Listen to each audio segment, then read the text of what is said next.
இப்போ புதினா பறிக்க மாடி மேலே வந்தாச்சு. ஆனால் புதினா ரொம்ப கம்மியாக தான் இருக்குது. பரவாயில்ல, நம்மளுக்கு தேவையான அளவு மட்டும் நம்ம பறிச்சிக்கலாம்.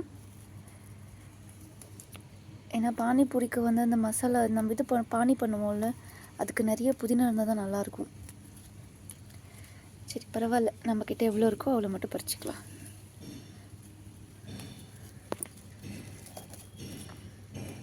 ஃப்ரெஷ்ஷாக பறித்தா சூப்பராக இருக்கும்ல.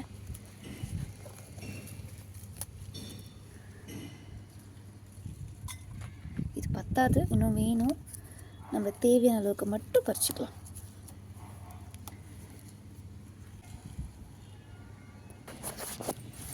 அதுதான், இதுக்கு மேலே இல்லை, ரொம்ப குட்டி குட்டிஸாக இருக்குது. சரி, நம்மக்கிட்ட இருக்கிறதே போதும்.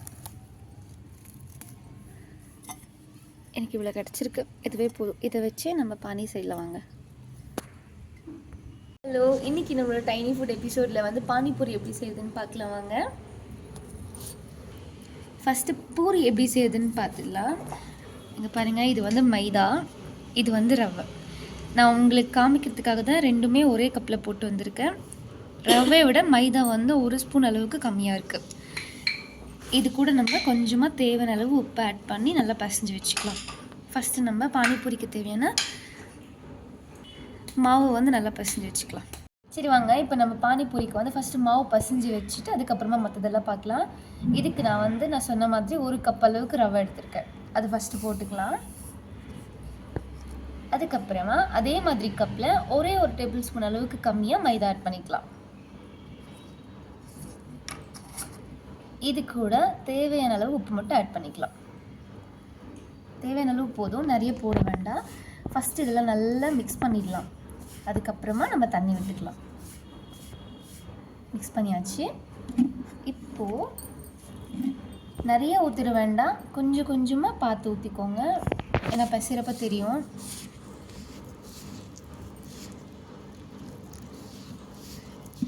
இந்த மாதிரி நல்ல லைட்டாக உங்களுக்கு தேவையான அளவுக்கு மட்டும் தண்ணி ஊற்றிக்கோங்க. நல்லா சப்பாத்தி மாவு பதத்துக்கு வரணும்.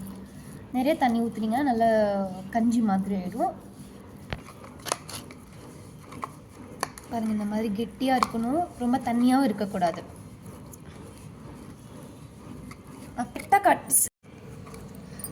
பாருங்கள், இந்த பதத்துக்கு நல்லா மாவு பசைஞ்சு வச்சுக்கோங்க. நிறைய தண்ணி ஊற்றாமல் கரெக்டாக பசைஞ்சிக்கோங்க. இது ஃபஸ்ட்டு நம்ம ஒரு 15 மினிட்ஸு கூட ஊற வச்சுட்டா போதும். இப்போ பானிபூரி செய்கிறதுக்கு மாவு ரெடி ஆகிடுச்சு. அடுத்து வந்து அந்த மசாலா செய்கிறதுக்கு நம்ம இந்த மாதிரி ஒரே ஒரு உருளைக்கிழங்க கட் பண்ணி வேக வச்சு எடுத்துகிட்டு வந்துடலாம். ஃபஸ்ட்டு இதை வேக வச்சிடலாம். இது ஸ்டாண்ட் வச்சுக்கோங்க. லைட்டாக தண்ணி ஊற்றி வேக வச்சிடலாம். இப்போ உருளைக்கிழங்கு நல்லா வெந்து வரத்துக்குள்ளே நம்ம பானிக்கு கிழங்கு வெந்துட்டுருக்கு. நெக்ஸ்ட் வந்து நம்ம பானி ரெடி பண்ணிடலாம். இப்போ பானி செய்கிறதுக்கு வந்து நான் ஒரு எலுமிச்சை சைஸ் அளவுக்கு புளி எடுத்திருக்கேன். இது ஃபஸ்ட் ஊற வச்சிடலாம். போதும், இந்த அளவுக்கு தண்ணி இருந்தால் போதும். ஊற வச்சுட்டு இப்போ நம்ம இந்த இன்க்ரீடியன்ஸ் எல்லாம், இந்த புதினா, கொத்தமல்லி, பச்சை மிளகா, இஞ்சி, மிளகு, சீரகம், இது எல்லாத்தையும் நம்ம மிக்சியில் போட்டு நல்லா அரைச்சி எடுத்துகிட்டு வந்துடலாம். இப்போ ஃபஸ்ட்டு நம்ம ஃப்ரெஷ்ஷாக பறிச்சிட்டு வந்த புதினாவை போட்டுக்கலாம். அதுக்கப்புறமா கொத்தமல்லி ஆட் பண்ணிக்கலாம். 2 பச்சை மிளகா போதும். ரொம்ப காரமாக இருந்தால் கஷ்டமாக இருக்கும், அதனால 2 போதும். இது கூட வந்து ஒரு துண்டு இஞ்சி, 1/2 டீஸ்பூன் அளவுக்கு மிளகு, 1/4 டீஸ்பூன் அளவுக்கு சீரகம் எடுத்திருக்கேன். போட்டுடலாம். போட்டுட்டு இதை இப்படி க்ளோஸ் பண்ணிவிட்டு நம்ம இப்போ அரைச்சிட்டு வந்துடலாம். இப்போ நம்ம அரைச்சிட்டு வந்த கொத்தமல்லி, புதினா இது எல்லாத்தையும் வந்து நம்ம பானி செய்கிறோம்ல, அதனால் பானையிலே ஊற்றிடலாம். இந்த மாதிரி அரைச்சி ஃபில்ட்ரு பண்ணிக்கோங்க.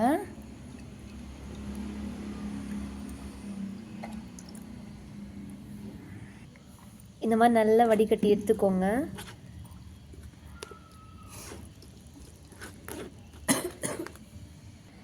இப்போ அடுத்ததான் நம்ம புளியை கரைச்சி வச்சுருந்தோம்ல, அதையும் அந்த நம்ம மிக்ஸ் பண்ணி வச்சுருந்த பானியிலே ஊற்றிடலாம்.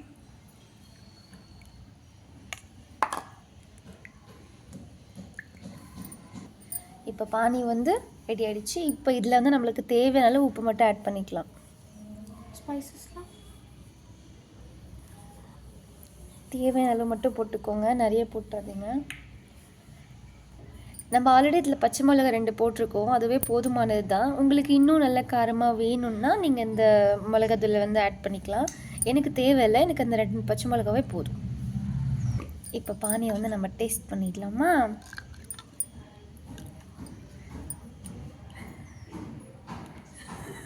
குடிச்சு பாருங்க, எப்படி இருக்கு சந்து? நல்லா இருக்கா?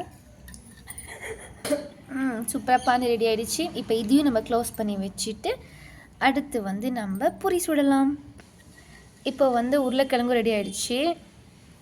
இப்போ மசாலாவுக்கு வந்து உருளைக்கிழங்கு நல்லா வெந்து ரெடி ஆகிடுச்சு. இப்போ இது நம்ம ரெடி பண்ணிடலாம் வாங்க. இதை ஃபஸ்ட்டு தோலை எடுத்துடலாம்.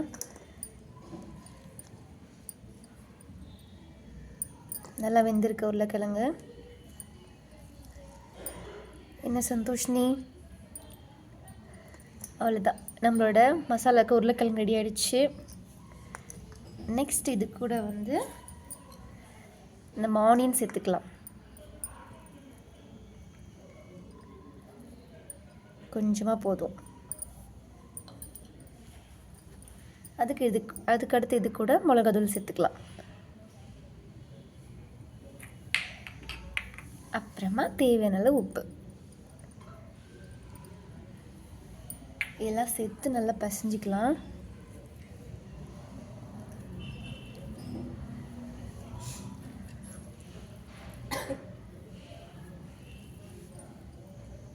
இப்போ மசாலா ரெடி பண்ணியாச்சு. இப்போ இது கூட வந்து நம்ம ஃப்ரெஷ்ஷாக கருவேப்பிலை போட்டுக்கலாம்.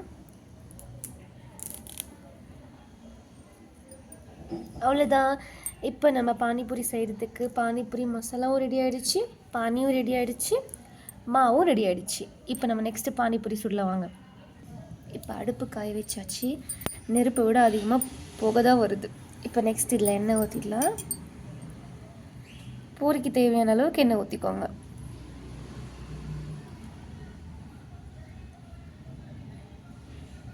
பூரி சுட தேவையான அளவுக்கா இல்லை பூரிக்கு தேவையான அளவுக்கு எண்ணெய் இருந்தால் போதும். ஓகேவா? இப்போ ஃபஸ்ட்டு அடுப்பை பற்ற வச்சிடலாருங்க. ஓகே, இப்போ அடுப்பு எரிஞ்சிட்ருக்கு.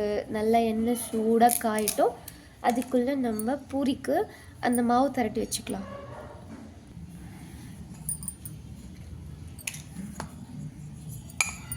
மாவு நல்லா ரெடி ஆகிட்டுருக்கு. இப்போ இதை வந்து நம்ம தேய்ச்சிடலாம். இப்போ இந்த அளவுக்கு சின்ன சின்ன பீஸாக எடுத்து ரோல் பண்ணிக்கலாம். நல்லா இப்படி நல்லா அழுத்தி ரோல் பண்ணிவிட்டு, இப்படி நீங்கள் அழுத்தி நல்லா ரோல் பண்ணும்போது அது பிரிஞ்சு வராமல் இருந்துச்சுன்னா மாவு நல்லா ரெடியாக இருக்குன்னு அர்த்தம். அப்படி பிரிஞ்சு வந்துச்சுன்னா மாவு மைதாவும் ரவையும் ஒன்று சேரலன்னு அர்த்தம். நல்லா தேய்ச்சிக்கோங்க. உங்களுக்கு பிரிஞ்சு வந்துச்சா இல்லை வந்துச்சா? இந்த மாதிரி லைட்டாக மைதா மாவை தேய்ச்சிட்டு தூவி விட்டுட்டு நம்ம தேய்க்க ஆரம்பிச்சிடலாம். நல்லா மெலிசாக தேய்ச்சிக்கோங்க. ரொம்ப திக்காகவும் இருக்கக்கூடாது, ரொம்ப மெலிசாகவும் இருக்கக்கூடாது, மீடியம் சைஸ்க்கு இருக்கணும். பாருங்கள், இந்த அளவுக்கு திரட்டிக்கலாம். ரொம்ப திக்காகவும் இல்லை, ரொம்ப மெலிசாகவும் இல்லை, இந்த சைஸ்க்கு இருந்தால் போதும். இப்போ இது கட் பண்ணுறதுக்கு வந்து ஷேப்பாக கட் பண்ணுறதுக்கு வந்து நான் ஒரு பாட்டில் மூடி எடுத்திருக்கேன். இதை வந்து இப்படி வச்சு நம்ம லைட்டாக இப்படி அழுத்தி விட்டுக்கலாம். பாருங்கள், அழகாக வந்துருச்சு. ஸோ எல்லாமே அதே மாதிரி பண்ணிக்கலாம்.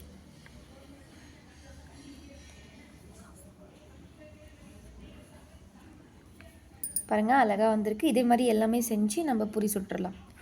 இப்போ இதை வந்து நம்ம தூக்கி போடாமல், இப்போ நம்ம நெக்ஸ்ட்டு திரும்பியும் அதே மாதிரி மாவு எடுப்போம்ல, அது கூட சேர்த்து நம்ம திரும்பியும் அதை யூஸ் பண்ணிக்கலாம். பாருங்கள், சூப்பராக இந்த மாதிரி குட்டி குட்டிஸாக அழகாக வந்திருக்கு. இப்போ இதை வந்து நல்லா எண்ணெய் காஞ்சதுக்கப்புறமா பொரிச்சு எடுத்துடலாம். பாருங்கள், நல்லா எண்ணெய் லைட்டாக காஞ்சி வருது. பானிபூரி சுடலான்னு பானையை வச்சா அது பட்டன் வெடிஞ்சு எண்ணெய்லாம் கீழே ஊற்றிடுச்சுங்க. ரொம்ப கஷ்டமாக போயிடுச்சு. கஷ்டப்பட்டு தேடி தேடி எங்கள் வீட்டுக்காரர்கிட்ட திட்டு வாங்கிட்டு வந்தேன். உடஞ்சி போச்சு. இது ஒன்று தான் ஒடிஞ்சிச்சு, பரவாயில்ல. இது என்னமோ வச்ச உடனே படபடபடன்னுச்சு.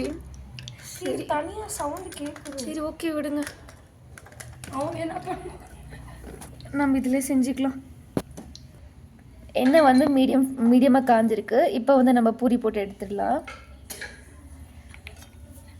பூரி போட்ட உடனே நம்ம லைட்டாக இப்படி அமுத்தி பிடிச்சிக்கணும், அழுத்தி பிடிச்சிக்கணும். அப்போ சும்மா இருடி, இந்த மாதிரி புஷ்ஷுன்னு வரும். மனசுக்கு ரொம்ப கஷ்டமாக இருக்குங்க. சிரிக்காதடி. பாருங்க, என் பானை உடஞ்சதுக்கு எப்படி சிரிச்சிட்டு இருக்கா பாருங்க. பார்த்தீங்கன்னா ரொம்ப அழகாக குண்டாக வந்திருக்கா. இதே மாதிரி நம்ம இன்னும் 2 எடுத்து போட்டுடலாம். எண்ணெய் காஞ்சிருக்கா இல்லைன்னா அந்த பூரி கொஞ்சம் லைட்டாக போட்டாங்க, அவ்வளோதான். அதுக்கே பட்டுன்னு போயிடுச்சு. மனசுக்கு ரொம்ப கஷ்டமாயிடுச்சுங்க சத்தியமாக. இனிமேல் நான் கேட்டாலும் வாங்கி தர மாட்டார் அவர். இதுவும் எங்கே வெடிஞ்சிருமோன்னு பயமாகவே இருக்கு. இல்லை பரவாயில்ல, வெடிஞ்சாலும் பரவாயில்ல. உங்களுக்காக நான் கண்டிப்பாக டைனி ஃபுட்டில் இதை செஞ்சு காமிச்சு ஆற்றிடுவேன். பாருங்க, அழகாக நல்லா பஃப்னு வந்திருக்கு. சரி விட பரவாயில்ல. அதெல்லாம் நான் கூடவே ஒரு குரங்க வளர்த்துட்ருக்கேங்க, சும்மாவே இருக்கிறது இல்லை. இங்கே பாருங்கள், ஏதாவது ஒன்று இந்த குரங்கு வேலை பண்ணிகிட்டே இருக்கு. நானே பானை போச்சு இந்த வருத்தத்தில் இருக்காங்க பாருங்கள். ஓகே, இந்த மாதிரி கோல்டன் கலர் வந்த உடனே நீங்கள் எடுத்துக்கலாம். சரிங்களா? 2 பக்கம் நல்லா திருப்பி போட்டு எடுக்கணும். அப்போ தான் நல்லா பூரி வந்து நல்லா முறுமுறுன்னு வரும், இல்லைன்னா பூரி மாதிரி ஆகிடும். இப்போ இது நல்லா வெந்திருக்கு, எடுத்துடலாம்.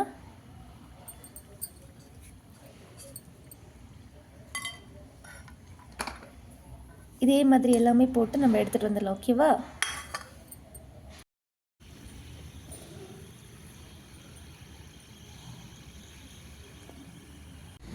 பார்த்தீங்களா, சுட சுட பூரி சூப்பராக ரெடி ஆகிடுச்சு.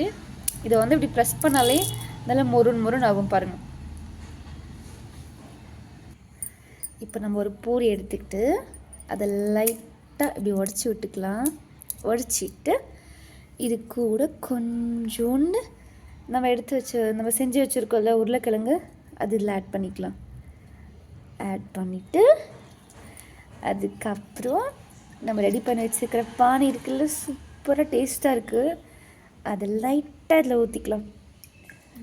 ஊற்றிட்டு இப்போ சூப்பராக ரெடி ஆகிடுச்சுல்ல. இதை எப்படி அழகாக எடுத்துகிட்டு போயிட்டு ஃபஸ்ட்டு என் பொண்ணுக்கு கொடுத்துட்றேன். எப்படி இருக்கு சந்து? சூப்பராக இருக்கு. தேங்க்யூ.